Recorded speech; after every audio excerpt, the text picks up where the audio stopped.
Class 8 chapter 16 light का first question है।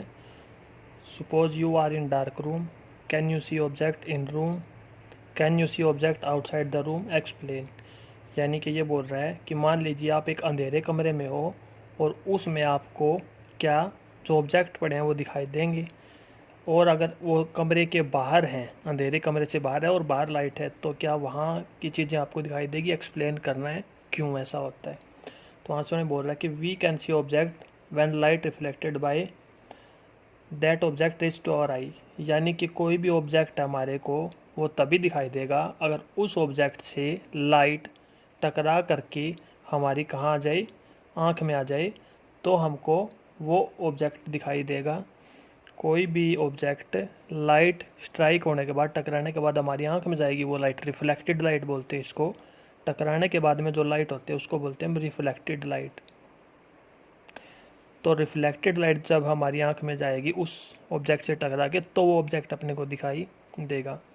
But in dark room, लेकिन अगर अंधेरा कमरा है, अगर कमरा किस प्रकार का है, अंधेरा है, तो उस ऑब्जेक्ट के ऊपर कोई भी लाइट नहीं आएगी। क्यों? क्योंकि लाइट तो उस कमरे में है ही नहीं। No light reflected by object, तो वहाँ से कोई भी लाइट क्या नहीं होगी, रिफ्लेक्ट नहीं होगी। Hence we are not able to see object, इसलिए हम उस ऑब्जेक्ट को देख नहीं सकते। But if there is light outside the room we can see object lying out there.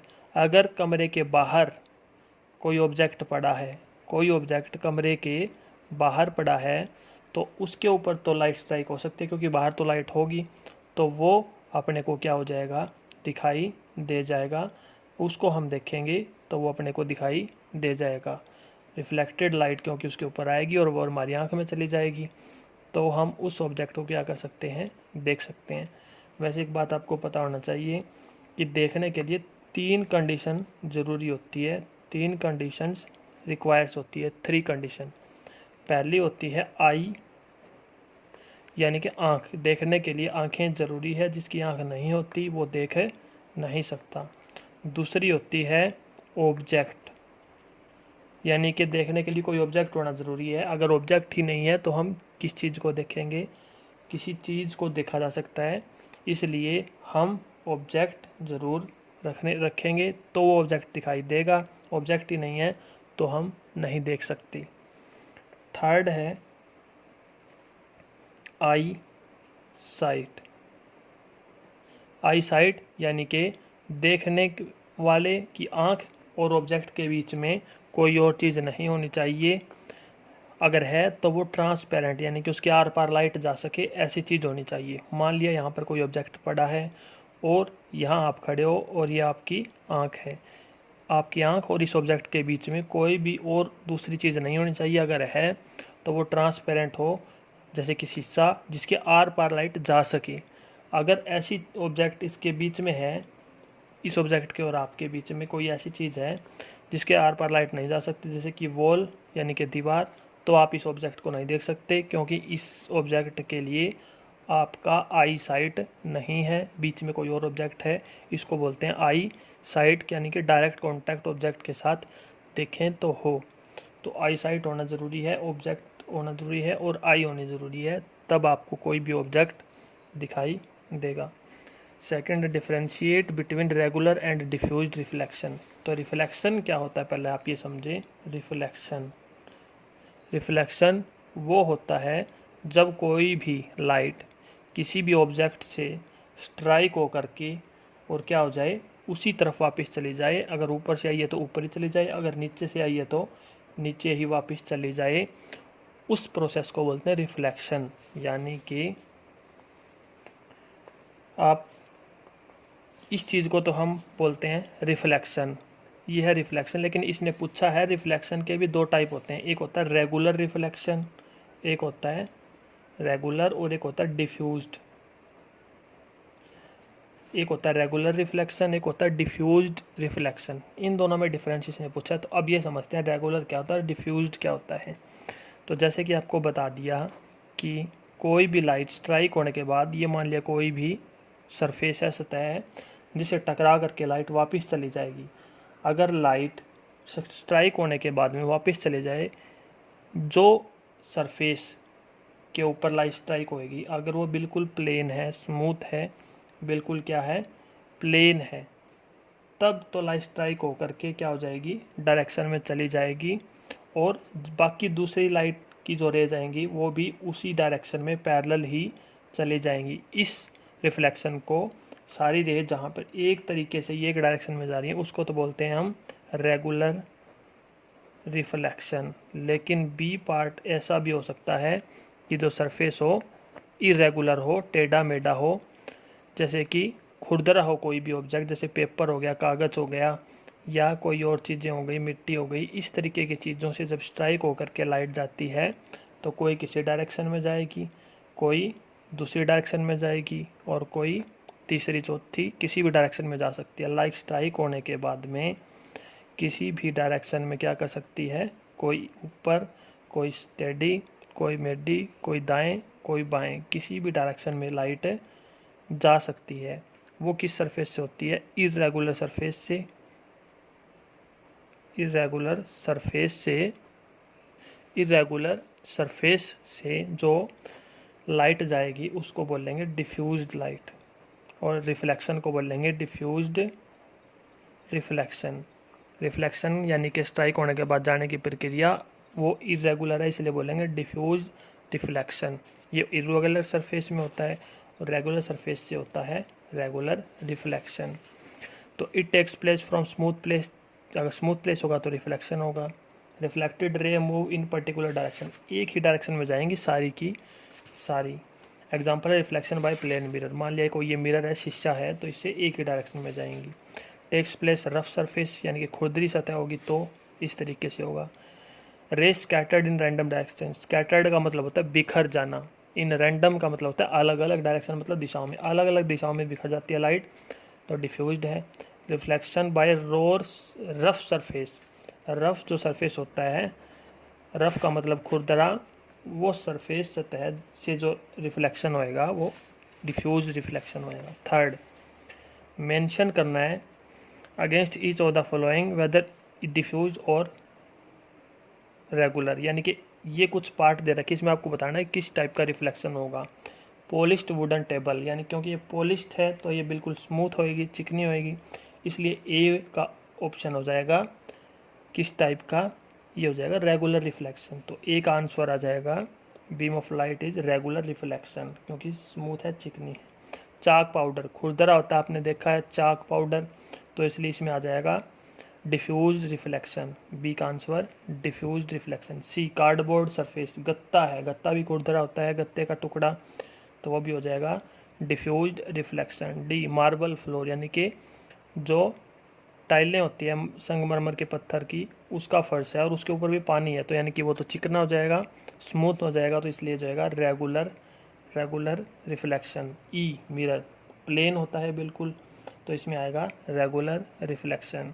Piece of paper, कागज़ है, खुरदरा होता है, इसलिए इसमें भी आएगा डिफ्यूज्ड रिफ्लेक्शन। अब है क्वेश्चन नंबर 4। क्वेश्चन नंबर 4 है state the law of reflection. तो लॉ ऑफ रिफ्लेक्शन अगर हमको बताना है तो इसके दो नियम होते हैं रिफ्लेक्शन के। रिफ्लेक्शन का मतलब स्ट्राइक होने के बाद वापस चले जाना, मुड़ जाना लाइट का। दो नियम होते हैं, पहला है angle of incident is always equal to angle of reflection. तो ये क्या चीज़ होती है, पहले तो दो टर्म आई है, एक तो होती है एंगल ऑफ इंसिडेंट, दूसरी चीज़ है एंगल ऑफ रिफ्लेक्शन। इसको समझते हैं। मान लिया ये सरफेस है, इससे स्ट्राइक होने से पहले एक बात आपको समझनी होती है कि एंगल ऑफ इंसिडेंट बनता कैसे है। तो जो भी हम सरफेस लेंगे उसके ऊपर 90 डिग्री का एंगल बनाएं। एंगल आपको बनाना है बिल्कुल डी से बना सकते हो आप 90 डिग्री का एंगल, दोनों तरफ से 90 डिग्री ही होगा। अब एक काम करना है, अब कोई भी लाइट आएगी, किसी भी डायरेक्शन से आ सकती है लाइट, इस डायरेक्शन से भी आ सकती है, दूसरी से भी, और इसके इस पॉइंट पे स्ट्राइक होने के बाद वापस क्या हो जाएगी, रिफ्लेक्ट हो जाएगी। ये आने वाली को बोलते हैं इंसिडेंट रे और जाने वाली को बोलते हैं रिफ्लेक्टेड रे। रिफ्लेक्टेड रे बोलते हैं जाने वाली को।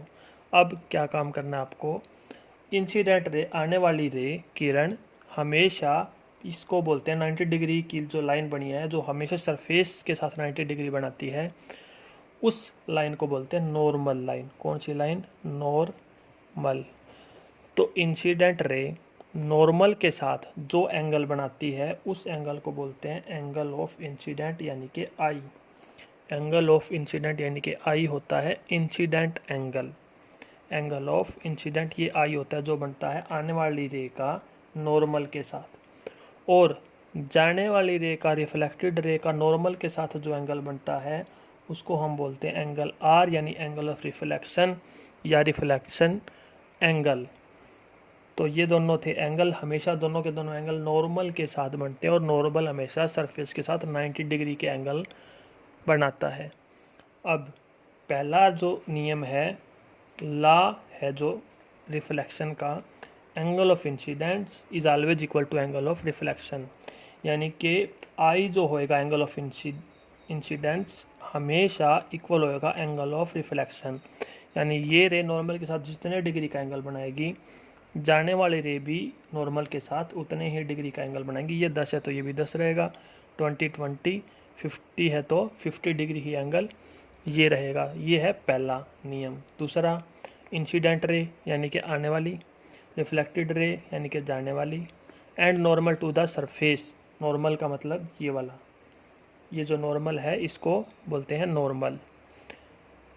Eight a point of incidence, यानी कि एक ही पॉइंट पर मिलते हैं जहाँ पर तीनों, उसको बोलते हैं point of incidence. Lie in the same plane. Lie in the same plane का मतलब है एक ही प्लेन में, जैसे कागज़ के एक ही प्लेन में। ऐसे नहीं होगा कि ये लाइट आई यहाँ पे और आने के बाद में गई इस तरीके से ऊपर चली गई, ये यहाँ से आने के बाद में इस पेज से ऊपर चली गई, या आने के बाद में इस पेज के नीचे चली गई लाइट, ऐसे कभी नहीं होगा। पेज के अंदर आ रही है तो पेज के अंदर ही वापस जाएगी, मतलब एक ही प्लेन में रहेगी। नॉर्मल भी ऐसे ही रहेगा, ऐसे नहीं हो सकता नॉर्मल थोड़ा ऊपर है या यहाँ से नॉर्मल थोड़ा नीचे है, इस तरीके से नॉर्मल नहीं हो सकता।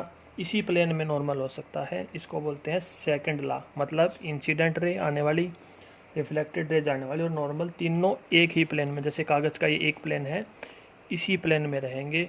ये है law of reflection. Fifth, describe activity to show incident ray, reflected ray and normal at point of incidence lie in the same plane. यानी कि ये तीनों एक ही प्लेन में होते हैं। इसके लिए आपने को एक एक्टिविटी करके दिखानी है। तो जैसे कि इसने डायग्राम में दिखा रखा है, आपको क्या लेना है, एक मिरर लेना है इस तरीके से, जो इस तरफ से उसकी इमेज आप देख सकते हो, यहाँ से पॉलिश है पीछे से।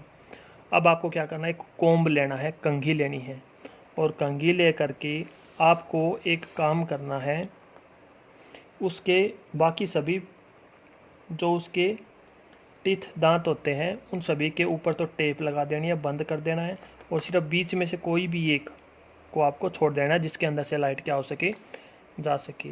इसके पीछे आपको क्या करनी है, एक टॉर्च जलानी है, टॉर्च से लाइट जाएगी तो बाकी में से तो नहीं जा पाएगी, बीच में जो स्लॉट है बस वहीं से जा पाएगी लाइट, इस तरीके से जाएगी। अब स्ट्राइक होने के बाद में क्या होएगी, ये वापस जाएगी किसी न किसी डायरेक्शन में, ये किसी न किसी डायरेक्शन में वापस जाएगी। अब आपको क्या करना है कि पहले से ही जिस लाइन के ऊपर आप इस मिरर को रखोगे वहाँ पर एक लाइन लगा लें, और उस लाइन के ऊपर एक 90 डिग्री एंगल पहले से ही बना के रखें। एक 90 डिग्री एंगल पहले से ही बना के रखें, और उसी लाइन के पॉइंट पर ही उस लाइट को, वो लाइट आए। इस तरीके से इस टॉर्च को क्या करना, आपको एडजस्ट करना है कि वो जो लाइट का जो पॉइंट है वो इसी नॉर्मल के साथ आए। अब आपको एक काम करना है कि इस पेज को, या आप देखोगे कि आने वाली रे और जाने वाली रे इस पेज के ऊपर आपको दिख रही है। अब नेक्स्ट काम क्या करना है, आपको ये पेज इस तरीके से क्या कर लेना है, अच्छे तरीके से स्केल के साथ या किसी दूसरी चीज़ के साथ आप क्या कर लें, फाड़ लें इस तरीके से। और क्या काम करें आप, इस तरीके से कर करके, और आप एक काम करने की कोशिश करें कि इसको, पेज को नीचे की तरफ ले जाएं। ये एक प्लेन, बिल्कुल प्लेन में रहेगा, और दूसरा साइड जो है, दूसरा जो फाड़ा हुआ पेज है वो कहाँ कर लिया आपने, नीचे। तो जब आप देखोगे कि वो पेज जो नीचे चला गया है, उस नीचे वाले पेज के ऊपर वो लाइट जो है वो आपको दिखाई नहीं देगी, जहाँ तक प्लेन है वहीं तक दिखाई देगी। एक्चुअल की जो लाइट है, ये बनी हुई लाइट नहीं, टॉर्च की एक्चुअल लाइट भी क्या होगी, सिर्फ यहीं तक दिखाई देगी, जो नीचे है वो दिखाई नहीं देगी। और अगर आप इसको ऊपर उठा लेते हो इस तरीके से तो भी वो लाइट दिखाई नहीं देगी। जब एक प्लेन में होएगी, इसी प्लेन में, तभी ये जाने वाली लाइट दिखाई देगी। इससे ये प्रूव होता है कि आने वाली और जाने वाली और नॉर्मल तीनों एक प्लेन में होंगे तब तो ये दिखाई देंगे। अगर प्लेन अलग हो जाए, यानी कि ऊपर या नीचे हो जाए, तब ये दिखाई नहीं देगा, ये रिफ्लेक्टेड रे दिखाई नहीं देगी। ये इस एक्सपेरिमेंट से क्या करना चाहता है, बताना चाहता है कि इंसिडेंट रे आने वाली, रिफ्लेक्टेड रे जाने वाली और नॉर्मल, इन दोनों के बीच में always lie in the same plane, एक ही प्लेन में क्या करते हैं, लाई करते हैं, लाई इन सेम प्लेन। ये था क्वेश्चन नंबर 5। अब देखते हैं क्वेश्चन नंबर 6, बड़ा ही इजी है, फिल इन द ब्लैंक्स है, फिल इन द ब्लैंक्स। देखते हैं किस तरीके से है, फिल इन द ब्लैंक्स। ये बोल रहा है a person 1 metre in front of plane mirror seems to be dash metre from image. ये बोल रहा है कि एक मिरर है, यहाँ से 1 मीटर की दूरी पर वो खड़ा है कोई पर्सन, तो उसको अपनी इमेज कितनी दूर दिखाई देगी। मिरर से तो 1 ही मीटर रहेगी वो, लेकिन उस पर्सन से कितनी हो जाएगी, एक यहाँ से और एक ये खुद पहले ही था, टोटल 2 मीटर उसकी डिस्टेंस रहेगी इमेज के साथ में। तो यहाँ पर आ जाएगा 2 metre from his image. Second, if you touch your dash ear with right hand in front of a plane mirror it will seem the mirror that your right ear is touched with dash. तो ये तो आपको पता ही होगा, अगर आप left part अगर touch करते हो तो मिरर में वो आपको राइट दिखाई देगा, उल्टी साइड वाला सीधी साइड में और सीधी साइड वाला उल्टी साइड में दिखाई देगा। लेफ़्ट पार्ट राइट में, राइट लेफ़्ट में, दायां बाएं में, बायां दाएं भाग में दिखाई देगा। तो अगर वो हमारा लेफ़्ट ईयर को हम टच करेंगे राइट हैंड से टच करेंगे तो दिखाई ऐसे देगा कि हम लेफ़्ट हैंड से टच कर रहे हैं। और अगर हमारा लेफ़्ट ईयर टच कर रहे हैं तो लगेगा ऐसे जैसे हमारा राइट ईयर टच हो रहा है, यानी कि लेफ़्ट ईयर राइट ईयर दिखेगा और राइट हैंड हमारा लेफ़्ट हैंड दिखेगा।